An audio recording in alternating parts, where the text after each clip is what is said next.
There is a new report out tonight on conditions inside Erie County's two jails, the Downtown Holding Center and the facility out in Alden. But it didn't come from the sheriff or the state or any government entity. It came from members of the clergy. Turns out faith leaders are allowed to visit jails, and a group in Erie County decided to go check things out. Over the past 2 years, they made 6 visits, 3 to each of the jails, and interviewed more than 100 inmates. They say there is a lot that needs improved. They put it in a report, and they told our 7 News anchor Jeff Russo what they'd like to see changed.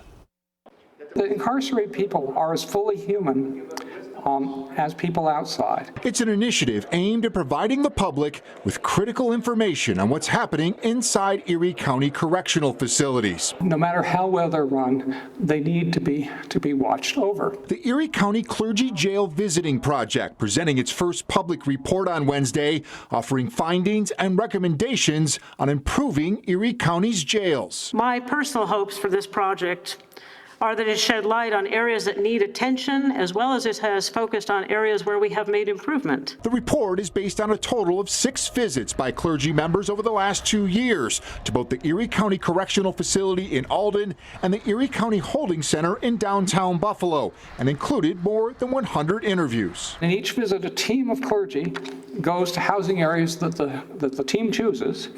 And once there, they observe conditions and they interview people that are living there. After analyzing those interviews, the group credited Erie County Sheriff John Garcia for an increase in programming inside county jails and for a decrease in the number of deaths, citing only 1 in 2025. But the report also highlighted 5 major areas of concern and recommendations for addressing them, including racial justice, food, equal treatment for women, medical care, and religious worship and religious discrimination. This report is about changing situations that we have the power and authority to change. It is not about criticism or calling people out.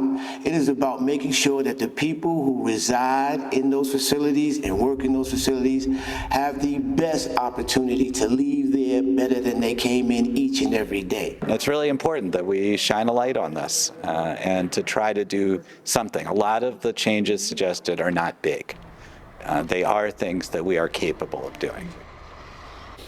Now, I did receive a lengthy statement from Sheriff Garcia this morning, which said in part, quote, "Because of the hard work of our staff, we continue to make meaningful strides in offering modern correctional services that emphasize rehabilitation and reentry," adding, quote, "Sadly, the antiquated facilities that we operate, along with budgetary constraints, limit what we can do." The Sheriff's Office, Michael, says it's constantly evaluating policies and procedures and that the office just became aware of today's report and will now review its recommendations. We'll have more on this on WKBW.com. A lot of work clearly went into this, no doubt about it. 2 years. All right.